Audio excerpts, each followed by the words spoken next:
네, 과장님 안녕하세요. 네, 안녕하세요. 네, 일단 이 고관절 어느 부위가 아파야 이 고관절 질환을 의심할 수 있나요? 이제 이게 정말 좀 어려운데요. 네. 그래서 제가 항상 이제 저를 외래로 보러 많이 오시니까 예. 외래에서 이제 환자분들을 만나면 이제 환자분들한테 제가 되려 물어봅니다. 아, 어디가 아프시냐고. 어. 그러면 이제 고관절이라고 말씀은 하시는데 네. 이제 손이 여러 군데로 가세요. 아, 그래서 그쵸. 일단은 어디가 아프신지 손으로 직접 짚어보라고 말씀을 드리거든요. 그래서 이제 만약에 이제 손이 그 다리가 접어지는 여기 서해부 쪽이나 네. 약간 엉덩이 바깥쪽으로 손이 가시면 네. 이제 고관절 질환일 수가 있고요. 아, 예. 예. 그리고 이제 손이 만약에 엉덩이 뒤쪽으로 가시는 분들도 있거든요. 네네네. 그래서 골반 쪽을 만지시면서 고관절이 아파요 하고 오시는 분들이 있는데 아, 그런 경우는 약간 허리 쪽에 그 협착증이나 디스크가 있어가지고 밑으로 내려오는 방사통일 수가 있어서 네. 이제 그런 경우는 제가 아닐 수도 있다고 생각을 하고 일단 진료를 시작하고요. 네. 이제 물론 노인분들이 많이 오시기 때문에 그렇죠. 허리도 안 좋고 고관절도 안 좋고 하시는 분들이 있어서 네. 이제 진단이 어려운 건 맞습니다. 하지만 아. 이제 이런 그 통증 위치를 보고 어느 부위인지 일단 의심을 할 수 있고요. 네. 그리고 이제 이거 시청하시는 분들이 이제 고관절 통증이 있는 분들이 있을 수 있으니까 제가 말씀드린 거를 잘 참고해가지고 자가 진단을 하셔서 네. 이제 아 여기구나 고관절이구나 아. 허리구나 이렇게 생각을 하셔서 네. 자가 진단해서 고관절 병변이 의심이 되면 그 해당 부위에 맞는 이제 전문의를 찾아가시면 그 진료하는데 시간을 많이 그쵸. 단축시킬 예. 수 있을 거라고 생각을 하거든요. 네. 아, 그렇다면 이 고관절이 저희 인체에 있는 관절 중에서 이 중요한 관절로 알고 있는데 여기 문제가 생기면 생기는 어떤 질환들이 있을까요? 이제 질환들이 이제 굉장히 많은데 네. 이제 크게 두 가지로 나눌 수가 있어요. 예. 그래서 고관절을 이루는 이제 뼈에 관련된 질환이 있고 네. 그리고 그 주변에 있는 연부 조직 질환으로 이렇게 나눌 수가 있는데 예. 이제 뼈 관련된 질환은 뼈에 붙어 있는 게 연골이니까 예. 뼈랑 연골 질환이 같이 된 이제 그런 질환이 있고 예. 연부 조직 질환 같은 경우는 그 고관절을 이루는 뼈 이외에 주변에 있는 연부 조직 뭐 힘줄, 근육, 아, 인대, 그게 연부 조직이군요. 예, 뭐 조맥낭 뭐 이런 것들에 문제가 생겨서 이제 증상이 생기는 경우가 있습니다. 아, 네. 그래서 이제 골연골 질환 같은 경우는 이제 흔히 우리가 생각하는 뼈에 생기는 질환이라고 생각하시면 돼요. 그래서 네. 가장 흔한 건 골절, 아, 예, 그리고 관절염, 그리고 이제 많이들 궁금해하시는 대퇴골두 무혈성 괴사라는 병도 이 질환에 포함이 됩니다. 이름이 쉽진 않네요. 예, 다들 네. 이제 그리고 특히 이제 끝에 괴사라는 병이 말이 네. 들어가기 때문에 예. 환자분들이 이제 충격에 그렇죠.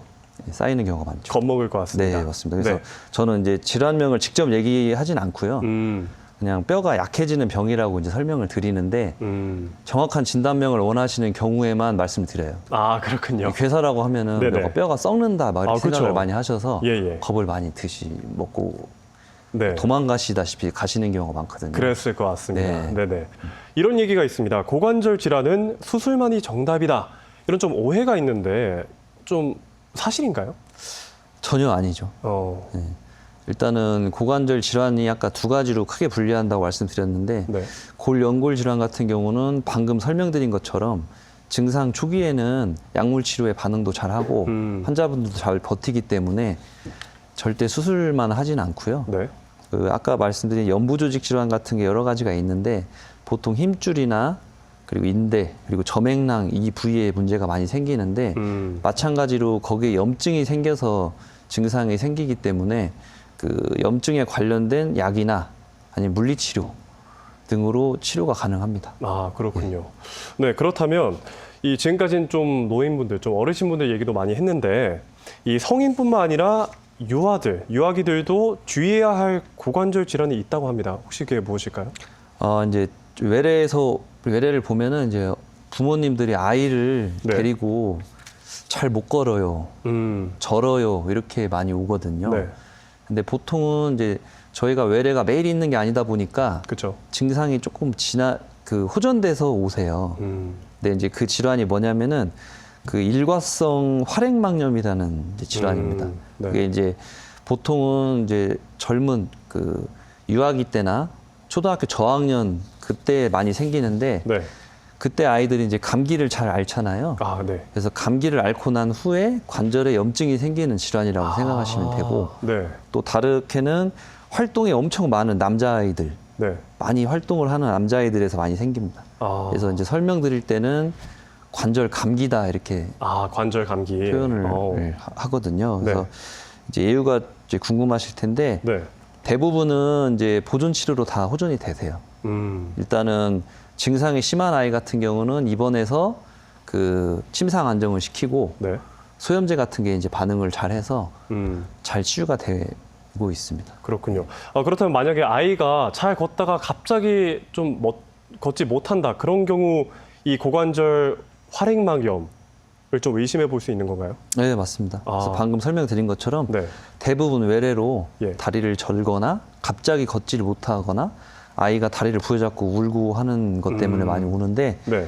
거의 한 90% 이상이 일과성 활액막염인 경우가 많아요. 아, 그렇군요. 그래서 이 질환을 의심하면 되고 네. 물론 이 질환이 진행하면 안 좋을 수 있지만 네. 이 질환을 의심하고 이제 많이 오시면 되고요. 네. 너무 걱정 안 하셔도 돼요. 아이가 이제 소아 환자분들의 가장 걱정하는 부위가 일과성 활액막염을 알면 어쨌든 관절이니까 그쵸. 아이가 크면서 문제가 생기지 않을까, 뭐 성장에 지장이 있지 않을까 걱정 많이 되실 것 이런 같습니다. 걱정을 많이 하시는데 네. 그냥 관절 감기라고 생각하시면 됩니다. 감기가 낫는 것처럼 예. 이제 이 문제도 해결되면 성장에는 문제가 없을 거다 이런 네, 말씀이시죠? 맞습니다. 네, 알겠습니다. 근데 또 이 일과성 활액막염과 다른 질환이 함께 동반될 경우 더 큰 합병증이 발생할 수 있다 이런 얘기도 있는데 혹시 이건 어떤가요? 이거는 조금 다른 얘기인데 네. 이제 그 관절염 중에 예. 아까는 이제 관절염 중에 활액막염이 있었잖아요. 예. 그거 말고 화농성 관절염이라는 게 있습니다. 또 다른 이제, 거구나. 예, 예. 이제 관절 안에 고름이 찬다고 생각하시면 돼요. 예. 그러니까 이제 원인은 모르겠지만 네. 관절 안으로 균이 들어가 가지고 관절 안에 이제 고름이 차게 되는 질환인데 이거는 일과성 활액막염보다 증상이 훨씬 심해요. 아, 그렇군요. 고열을 동반하고 네. 다리를 아예 그 구부리지 못할 정도로 통증이 오. 심하게 있고 예. 그리고 이제 추가적으로 감별하실 수 있는 부분이 관절 주변에 발적이 생기거나 이게 눌렀을 때 아픈 압통이 이제 생기거든요. 네. 이제 그런 경우에는 응급 수술을 요하는 질환입니다. 그렇군요. 혹시 네. 흔히 있는 질환인가요? 아니 흔치는 않습니다. 흔치는 않아요. 특히 네. 소아에서는 엄청 드문데 만약에 의심이 되거나 진단이 되면은 응급으로 수술을 해줘야 됩니다. 왜 그러냐면 이제 관절 안에 고름이 차 있기 때문에 이게 치료가 늦어지면 관절 안에 있는 연골이 손상이 되기 때문에 이후에 이제 부모님들이 걱정하시는 조기에 올 수 있는 관절염 같은 게 빨리 올 수가 있어가지고 치료를 빨리 해주는 게 중요합니다. 알겠습니다. 네, 지금까지 계속해서 이 고관절 질환에 대해서 이야기를 나눠보고 있는데요. 본격적으로 이 과장님 전문 분야인 고관절 수술에 대해서 이야기 나눠보겠습니다. 이 수술에는 어떤 방법들이 있나요? 이제 크게는 이제 두 가지인데 아까 질환이 두 가지라고 했잖아요. 그쵸? 골연골 질환하고 연부조직 질환이라고 말씀을 드렸는데 연부조직 질환 같은 경우도 수술이 많이 있습니다. 하지만 가장 많이 하는 수술은 이제 골연골 질환 관련된 수술이거든요.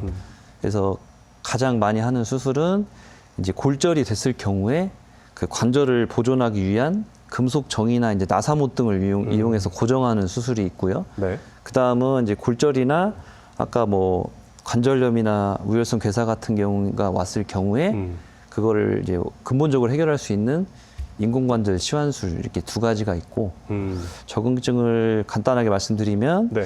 이제 젊은 나이에 대퇴 경부 골절 그리고 전이가 심하지 않은 대퇴 경부 골절 그리고 대퇴골에서 발생하는 전자간부라고 하는 부위가 있거든요. 거기 부위에 골절이 생긴 경우는 네. 아까 말씀드린 것처럼 그 골수정이나 나사못 등을 통해서 관절을 보존하는 고정술을 시행을 하고요. 네.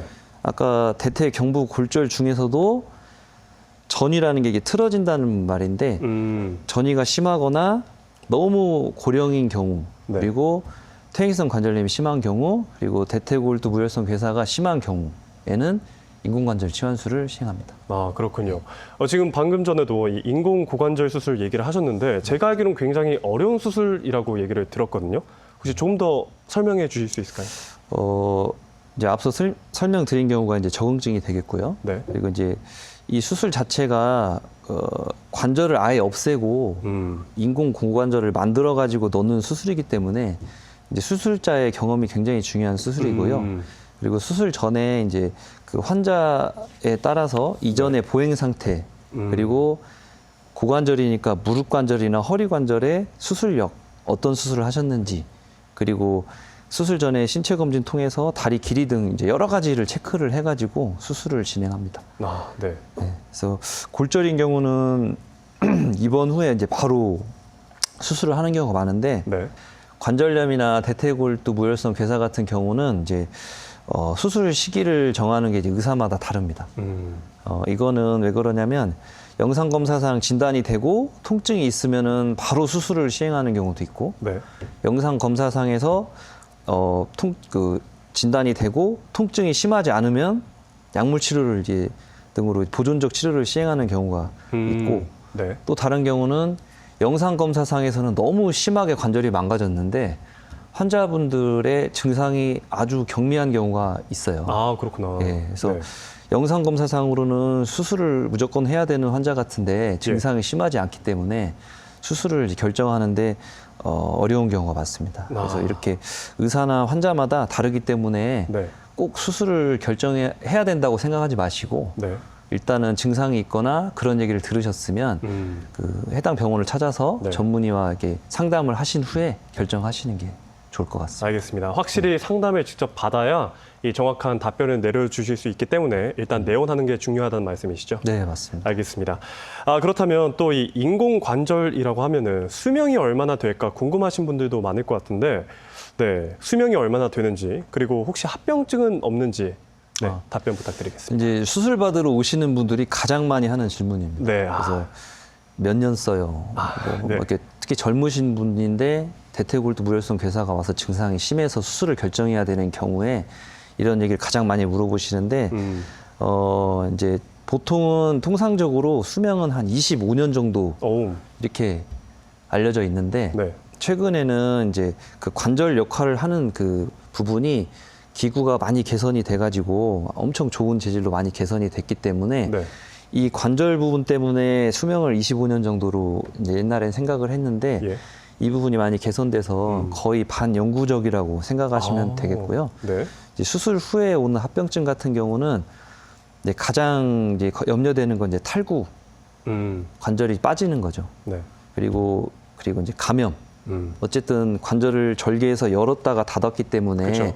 감염이 올 수가 있고 그리고 나중에 이제 몸에 이제 세균성 그 감염증이 생기면서 균이 이제 임플란트 주변으로 침착이 돼서 네. 오는 이제 감염이 생길 수가 있습니다. 또 관절이 이제 뼈와 맞닿고 있기 때문에 그 인공관절 주변에서 오는 이제 헬이라고 표현을 하는데 네. 그 부분이 약해지면서 관절이 정확하게 역할을 못하게 돼서 재수술을 해야 되는 경우가 있는데요. 예. 기구도 좋아지고 술기도 많이 좋아졌지만 이런 합병증 유병률은 한 1%에서 3% 정도로 보고되고 있습니다. 그러면 물론 1%에서 3%가 낮다고 할 수는 없지만 너무 걱정할 필요는 없겠네요. 그렇죠? 그러니까 이제 합병증 때문에 수술을 못하는 경우는 없는데 이게 이제 본인한테 걸리면 100%가 되는 거기 때문에 그렇죠. 예. 이제 저희가 충분히 설명을 드리고 사전에 저희가 전처치도 잘 하고 이제 수술을 하고 있는데요. 네. 이제 이 정도 선에서 발생하는 것 같습니다. 알겠습니다. 그렇다면 지금까지 이 고관절 수술을 하시면서 특별히 기억에 남는 환자가 있었나요? 예, 이제 보통 수술하시는 의사한테 이런 질문을 하시면 보통 가장 잘 안 나왔던 환자들, 나를 힘들게 했던 서로 힘든 거죠. 환자도 힘들고 네네. 저도 힘들고 예. 그랬던 환자들이 많이 기억에 남는데 저는 이제 특별히 기억나는 환자는 그 초고령 환자를 수술한 적이 있어요. 예. 그분이 이제 고창 분이셨는데 고창 기네스북에 뭐 오르셨다고 하더라고요. 그래서 예. 그때 당시 나이가 한 112세 정도 됐습니다. 오, 예. 그래서 전자간부 골절이었는데 네. 이제 성공적으로 수술을 마친 경험이 있었는데 아, 그분이 이제 또 기억에 남는 게 이제 수술하고 나서 다음 아침 회진을 갔는데 네. 첫 번째 질문이 모닝 커피를 먹어도 되냐였습니다. 모닝 커피. 아, 그러니까 제 생각이지만 기존에 건강 관리를 잘 하셨던 분이셨던 것 같고요. 예. 아무튼 그때 그 질문이 아직까지 기억에 많이 남습니다. 그러게요. 좀 새로운 이렇게 첫 수술 마친 후 환자의 말이었을 것 같습니다. 예, 보통은 수술하고 다음날 회진 가면 예. 환자분들이 얼굴이 찡그러져 있고 통증 아, 때문에 네. 많이 힘들어하시는데 예. 이 환자분은 모닝 커피 예, 괜찮나요? 모닝 커피를 마시고 싶다고 하셔서 좀 약간 놀랐었습니다. 아, 그렇군요. 네, 알겠습니다. 그렇다면 이 고관절 수술 후 주의사항과 관리 방법에 대해서 알려주시기 바랍니다. 이제 고관절 수술도 어차피 절개가 들어가는 수술이기 때문에 네. 보통 고관절 수술은 아까 말씀드린 것처럼 이제 뼈에 관련된 수술을 많이 하잖아요. 네. 근데 거기에 도달하기까지는 이제 연부 조직 손상이 이제 심하게 가해지기 때문에 회복이 되려면 기간이 필요합니다. 그래서 그 기간 동안에 일단 낙상에 주의하는 게 가장 중요하고요. 예. 그래서 수술 후에 이제 저희가 보행 연습을 빨리 시키긴 하는데 보행을 할 때 반드시 보행기나 그 목발 보행을 반드시 하셔야 되고 왜 그러면 그렇지 않으면은 넘어지셔서 재골절이 많이 생기기 때문에 그걸 주의하셔야 되고 또한 이제 보통 수술하고 침상에 오래 누워 계시는 경우가 많아서 그렇죠. 그러니까 수술 전후로 기간이 상당히 되거든요. 그래서 근력 운동을 같이 병행해 주시면은 재활하는 데 큰 도움이 되겠습니다. 그리고 환자분들이 이제 퇴원하시고 외래에 오셔서 운동을 열심히 하시는 분들이 계세요. 그래서 뭐 1시간을 걸었네, 2시간을 걸었네 이렇게 하시는 분들이 계신데 네. 이제 그거는 추천드리진 않고요. 네. 수술 후에 한 6개월 정도는 20분에서 30분 정도를 가볍게 걷는 정도 이제 운동만 하시고 왜 그러냐면 이제 수술을 하게 되면은 아무래도 회복 기간이 이제 필요하니까 그 기간 동안에 골절부에 무리가 갈 수 있고 그로 인해서 기분 나쁜 통증이 생기면 그것 때문에 추가적으로 또 약을 먹어야 되는 상황이 생기기 때문에 6개월 정도는 조심하시고 수술 부위를 아낀다고 생각하시고 생활을 하시라고 말씀을 드리고요. 네. 또 이제 아까 말씀드린 것처럼 고관절 골절 같은 경우는 이제 골다공증이 있는 경우가 대부분이시기 때문에 예. 골다공증 관리를 꼭 하셔야 돼요. 이제 이제 골다공증이라는 질환이 증상이 골절로 나오기 때문에 환자분들이 별로 골다공증 관리에 대해서 이렇게 중요하게 생각을 하진 않으시는데 이제 발표된 논문이나 문헌 같은 걸 확인해 보면 골다공증 관리한 군에서 훨씬 골절률이 감소한다고 보고되고 있거든요. 그래서 연마다 골밀도 검사를 시행하시고 골다공증이 있으시면은 그에 맞는 치료 뭐 주사나 약물요법을 시행하시고 추가적으로 비타민 D나 칼슘제를 보충하시는 게 좋습니다. 네. 알겠습니다. 지금까지 이 고관절 질환에 대해서 유용한 정보들 많이 얘기해 주셨는데 마지막으로 이 당부의 말씀 부탁드리겠습니다. 일단은 이제 수술하지 않았을 때 발생하는 손실이나 그게 더 크기 때문에 만약에 고관절 골절이나 수술을 해야 되는 경우가 생기시면은 주저하지 마시고 가까운 병원을 찾으셔서 치료를 받으시고요. 충분히 이제 예전에와 다르게 요즘 고관절 수술을 하고 예후가 좋기 때문에 충분히 극복할 수 있는 질환이라고 생각합니다. 그래서 고관절 관리 잘 하시고 잘 치료 받으시고 행복한 노후를 지내셨으면 좋겠습니다. 네, 이 시간에는 정형외과 전문의 김태우 과장과 함께 고관절 질환에 대해 알아봤습니다. 네, 과장님 오늘 말씀 고맙습니다.